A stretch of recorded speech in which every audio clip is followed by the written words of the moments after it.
Halo nakama, balik lagi dengan FTM Gaming atau Mimin di sini. Chapter sebelumnya menceritakan kalau Lucci dan Kaku sudah ditangkap oleh kru topi jerami kita, yaitu Luffy dan Zoro. Nah, pada chapter kali ini kita akan diungkapkan fakta yang menarik nih nakama, mengenai kemunculan si pengkhianat.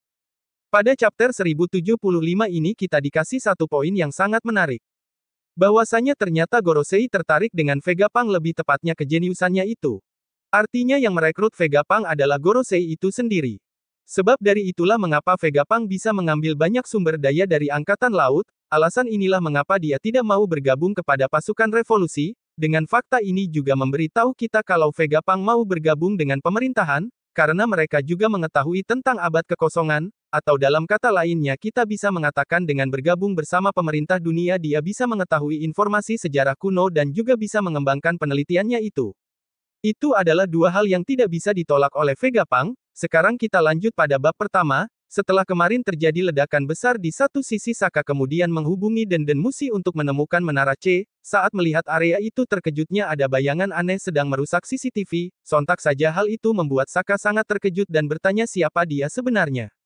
Dengan rusaknya Denden Mushi itu juga mengakibatkan terputusnya alat komunikasi dengan anggota lainnya. Menyadari hal itu Luffy bertanya-tanya apa yang terjadi. Apakah ada gangguan atau kesalahan? Sementara itu beberapa kru topi jerami berpencar mencari keberadaan Vegapunk. Di menara A lantai ketiga Brook, Nami, dan Edison tidak menemukan keberadaan Vegapunk sama sekali. Malah saat itu Nami menemukan sebuah harta karun yang sangat tidak terduga dan kenapa bisa ada di tempat ini. Tetapi Nami tidak peduli dengan semua itu dan langsung meminta Edison untuk membiarkannya membawanya. Toh tempat ini akan ditinggalkan juga, tentu saja sebagai tuan rumah Edison menolak hal itu karena tujuannya sekarang bukanlah berburu harta karun melainkan mencari Vegapunk. Iya, tanpa rasa malu sedikit pun Nami langsung membawa perhiasan tersebut sambil matanya bergambar beri, kemudian Edison menjelaskan bahwa perhiasan tersebut dibuat oleh seseorang, tetapi belum dijelaskan siapa pembuat perhiasan tersebut. Scan berpindah di menara A lantai 2 kita diperlihatkan Chopper, Robin, dan Atlas telah menyusuri tempat itu. Di tempat itu Chopper sangat terkejut bagaimana bisa luka parah sebelumnya bisa diatasi dengan cepat. Atlas menjelaskan bahwa dia bisa dengan mudah merubah wajahnya sendiri menjadi apapun, jadi seburuk apapun maka itu tidak terlalu berpengaruh. Setelah menyusuri di beberapa tempat Robin akhirnya menemukan Vegapunk tetapi dalam keadaan yang aneh, ternyata itu bukanlah Vegapunk melainkan organoid, ini adalah teknologi masa depan. Jelas Chopper sebagai dokter sangat-sangat senang melihat alat seperti ini lantaran mesin itu bisa membuat suatu organ.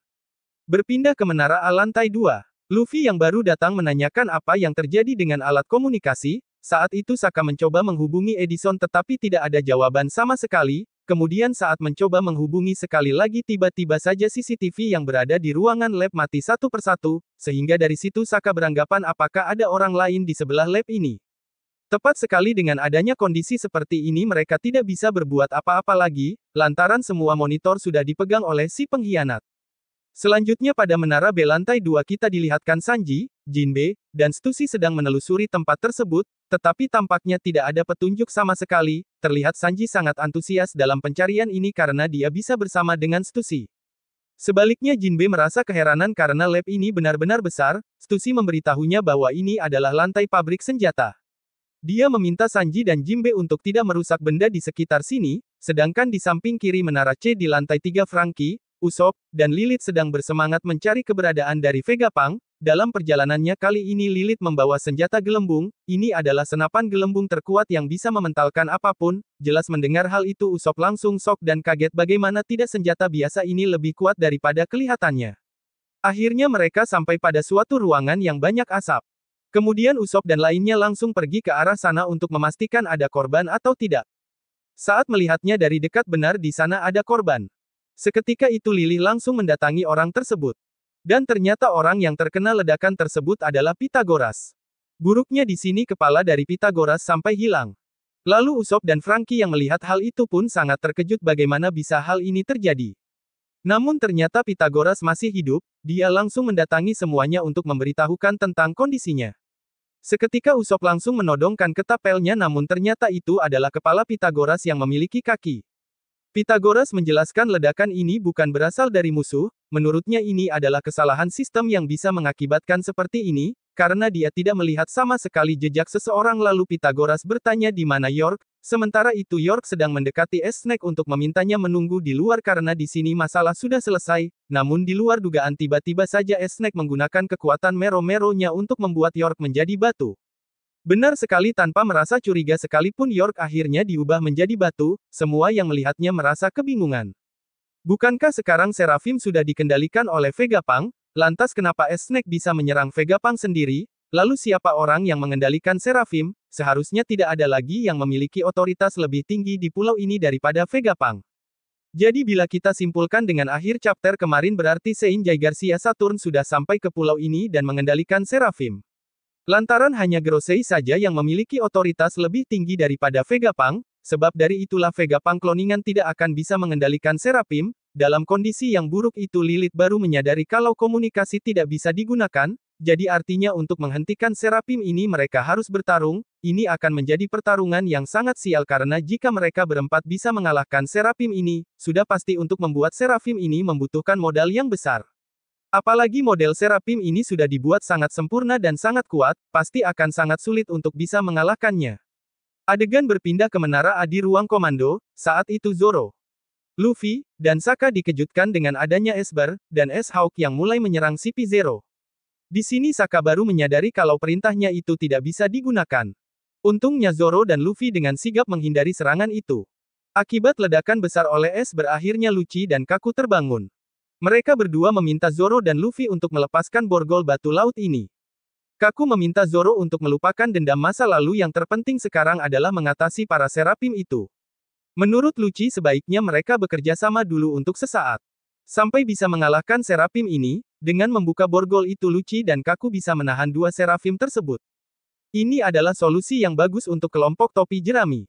Kemudian Sokka memotong perkataan tersebut bahwa ada seseorang yang memiliki otoritas lebih tinggi dari kami. Tak lain adalah seseorang yang menginginkan mereka untuk mati sekarang juga.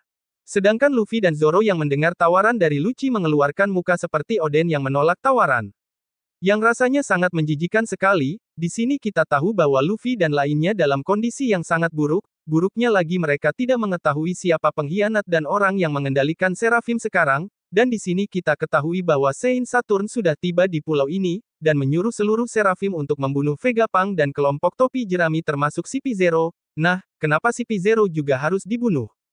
Alasannya sudah pasti mereka telah gagal menuntaskan misi yang telah diberikan, jika sang atasan sudah turun tangan maka anggota tersebut sudah tidak dibutuhkan, bisa jadi ini adalah akhir yang buruk bagi Lucci dan Kaku, karena mereka bisa jadi sudah dibuang oleh pemerintah dunia, jika itu benar terjadi maka mau tidak mau maka dia harus bergabung bersama Luffy untuk bisa keluar dari sini. Tetapi apa Luffy mau membawa Lucci dan Kaku? Tentu saja jawabannya sangatlah berat karena Luffy pasti akan sangat sulit melupakan kejadian 2 tahun yang lalu, apalagi sebelumnya dia sudah hampir membuat Sentomaru sekarat. Artinya sekarang dia masih menjadi musuh, sebab dari itulah raut muka dari Luffy dan Zoro terlihat seperti itu, entah apa yang akan dilakukan oleh Luffy dan Zoro selanjutnya, tetapi Mimin yakin mereka berdua tidak akan membiarkan Lucci dan Kaku mati seperti itu, karena menurut Zoro sendiri dirinya akan terasa aneh membiarkan lawannya dahulu mati oleh organisasinya sendiri. Mungkin hanya itu dulu pembahasan chapter 1075 kali ini nakama. Terima kasih sudah menonton video ini dan sampai jumpa di video selanjutnya.